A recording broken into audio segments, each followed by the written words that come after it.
Baik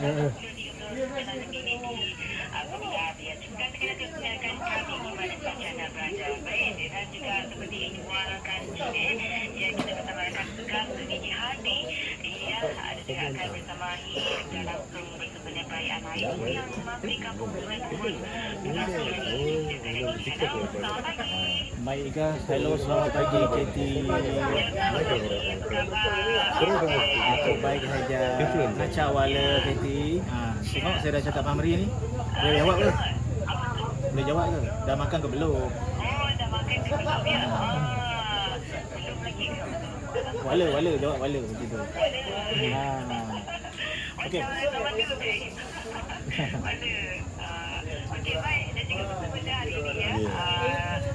Perayaan Hari Moyang Mamri ya. Dan juga mungkin kita boleh berkongsi bersama pendengar kita. Dan juga mungkin ada tetamu yang cukup istimewa berada di sana ya. Ya, baik. Betul Katie. Ya, silakan.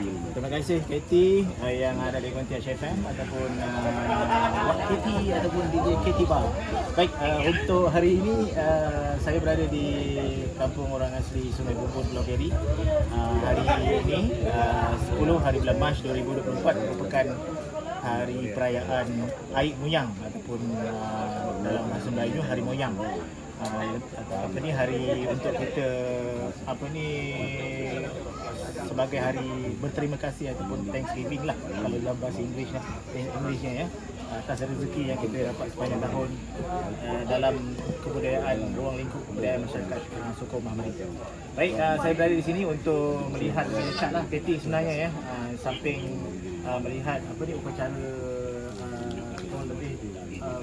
lebih gelarkan sebagai upacara Magi Sangha lah. Magi Sangha ni macam kita upacara masyarakat Mamri sendiri yang kita menunjukkan tanda terima kasih kita kepada pencipta lah, kita orang panggil sebagai roh moyang ataupun penjaga kawasan ini yang telah memberi kesejahteraan dari segi kesihatan, rezeki dan sebagainya lah. Baik, apa yang menarik hari ini, biasanya sebenarnya setiap tahun setiap perayaan Hari Moyang di Sungai Bumbun ni, sebenarnya hari-hari ataupun perayaan Hari Moyang berbeza. Pada awal Februari hari itu kita bersama dengan perayaan Hari Moyang untuk Kampung Sungai Judah di dalam Pulau Keri juga. Itu setiap tahun kita raikan selepas hari kelima Tahun Baru Cina di Kampung Sungai Judah, yang kita lihat ada upacara sambutannya di pantai kan. Yang ini di Kampung Sungai Bumbun ni setiap bulan Mac setiap tahun akan diadakan Hari Moyang juga, lebih tepatnya 10 hari bulan Mac lah hari ini. Hari ini kita melihat kehadiran ramai turis lah ataupun pelancong yang datang untuk melihat lebih dekat. Ada juga pengaruh media sosial pun ada datang yang nak melihat lebih dekat. Maknanya kebudayaan Mamri ini semakin lama semakin kita lihat dia berkembang, dan bagus juga ada pengaruh media sosial juga datang untuk mengenengahkan lagi kebudayaan masyarakat Mamri. Yang semua kita tahu kebudayaan Mamri ini besar. Walaupun jumlah masyarakat Mamri ini hanya sedikit ya, di sekitar pesisiran pantai Selangor saja, tapi kita kenal budayanya memang besar lah. Okey, baik, bersama saya pagi ini tetamu istimewa yang dah ada pun bersama hari ini merupakan VIP kita lah, iaitu YB Senata Puan Saraswati Kandasamy yang merupakan Timbalan Menteri Perpaduan. Tapi sebenarnya saya berborak tadi dengan YB Puan Saraswati ni, katanya dia pun dah banyak membuat lebih dekat dah dengan masyarakat orang asli, terutama di sebelah Jalan Pahang tau Katie. Sebab Katie ni orang Jalan Pahang sebenarnya. Puan YB Saraswati ni pernah menginovasikan produk-produk petai. Betul Puan Ya, untuk dipasarkan. Untuk dipasarkan di Aeon ya. Dia ekspor di Singapura tau. Tadi saya sempat borak-borak dengan dia. Petai ni memang dari popular di Jalan Pahang ya. Popular kan? Okey, baik. Sebelum kita bercerita dengan Mamri ni sedikit lah, mungkin Puan Saraswati nak cerita sikit. Sebab Katie ni sebenarnya, DJ Katie yang sedang bertugas sekarang ni, dia pun merupakan anak jati orang asli Tapah Perak. Okey, baik, bagus. Dari kampung mana? Saya dari kampung Batu 18. Oh, dah Batu 18. Okey, Ya. okey. Okey, YB dulu macam mana? Sebelum YB di dalam kementerian ke apa dulu sebelum berpindah kementerian ke Kementerian Perpaduan ni? Okey. Sebenarnya saya dapat rapat dengan penduduk di kawasan Tapah, orang asli di Tapah sebelum dan semasa saya bertanding dan berkempen di Tapah.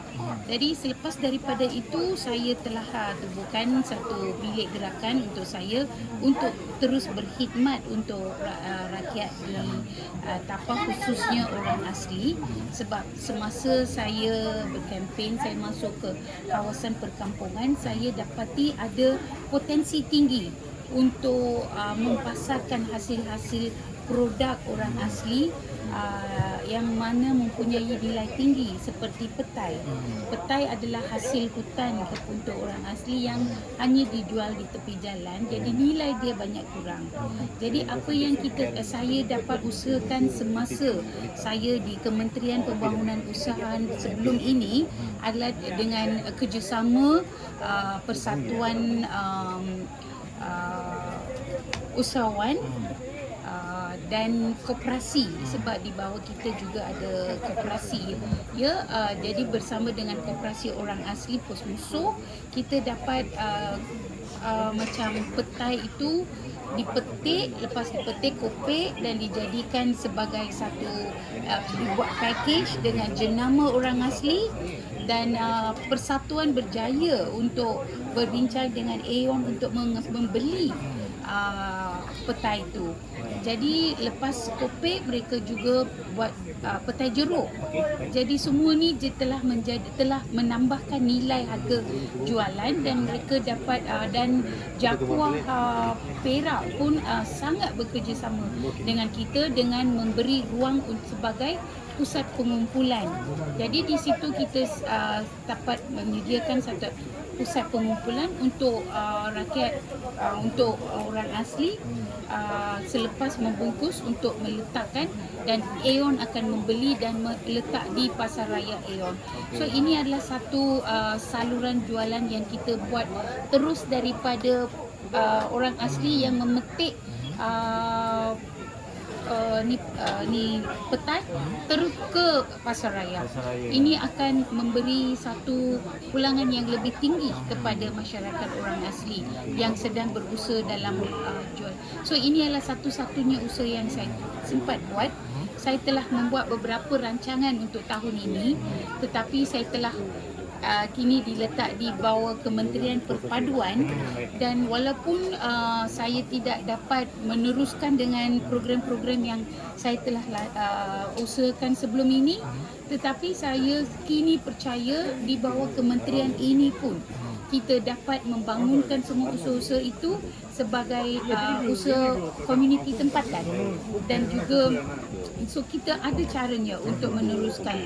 Jadi ini adalah sedikit sebanyak pengalaman saya untuk memberi satu khidmat kepada orang asli, kerana satunya mereka perlu diberi satu peluang untuk menikmati pembangunan ekonomi negara dan juga sebahagian daripada this is satu pembahagian ekonomi yang adil. Satu. Nombor dua, saya juga rasa oleh kerana kedudukan mereka khususnya di Tapah mempunyai satu kelebihan, keunikan dan berpotensi untuk menjadi satu tapak yang boleh memberi lebih manfaat kepada rakyat. Okey, baik. Itu dia antara usaha yang YB buat sebelum ni lah, untuk berkuat tu nak meletakkan satu langkah lagi inovasi untuk ialah antara kegiatan ekonomi yang memang ditumpukan oleh masyarakat asli, yang dibuat oleh masyarakat. Melahirkan usahawan-usahawan orang asli. Ya.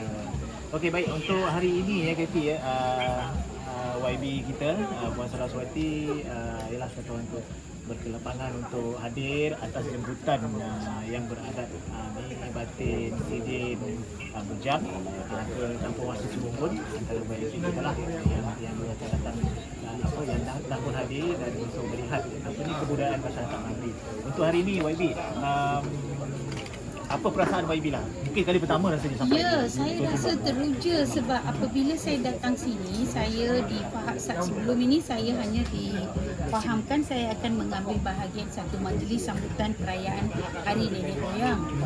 Tetapi sebab saja saya datang sini, saya telah kunjung rumah kraftangan tadi. Jadi masa tu saya telah diberi beberapa penjelasan dan saya rasa ini adalah satu budaya yang telah kekal beribu-ribu tahun dan ini harus satu yang harus kita memelihara dan juga mempromosikan. Sebab ini adalah satu seperti saya rasakan adalah satu treasure, satu khazanah yang kita harus memelihara. Bukannya khazanah dari segi wang, emas ataupun lain. Ini juga adalah warisan dan kebudayaan adalah satu khazanah dan di bawah Kementerian Perpaduan kini kita saya pun rasa gembira saya berpeluang untuk mengunjung tempat-tempat seperti ini dan mendapat pemahaman yang lebih mendalam berkenaan dengan kebudayaan sesuatu kawasan ataupun penduduk setempat, masyarakat setempat. Dan untuk masyarakat Mameri ini, saya rasa mereka mempunyai satu tradisi yang telah mereka mempelihara, iaitu satu-satunya adalah perayaan Hari Nenek Moyang ataupun Hari Moyang kaum Mameri. Dan mereka ada upacara yang bermula dari semalam, perayaan di rumah, lepas itu perayaan di rumah ibadat yang tempat ini dianggap sebagai tempat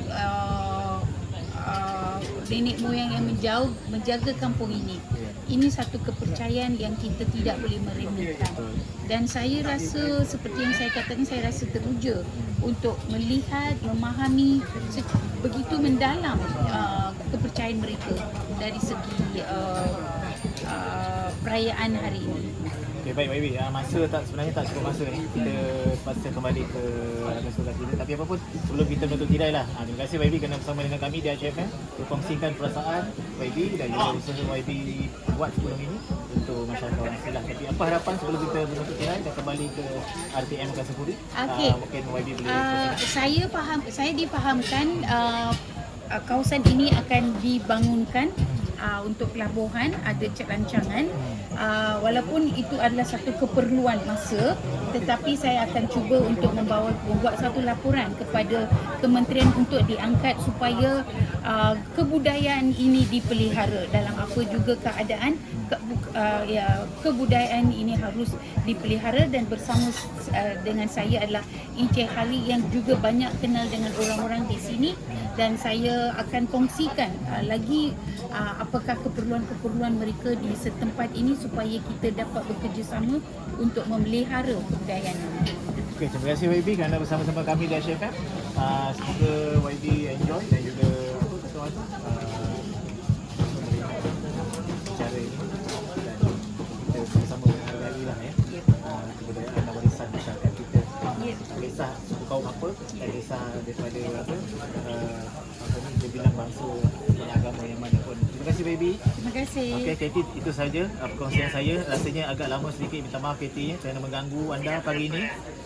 Ya, sebab kita ada tetamu juga istimewa bersama kita pada pagi ini. Apa pun terima kasih rekan tugas Ijadi dan juga Wakil Senator Puan Saraswati Kandasani iaitu di mana Menteri Kementerian Perpaduan bersama-sama dengan kita pada pagi ini lah ya.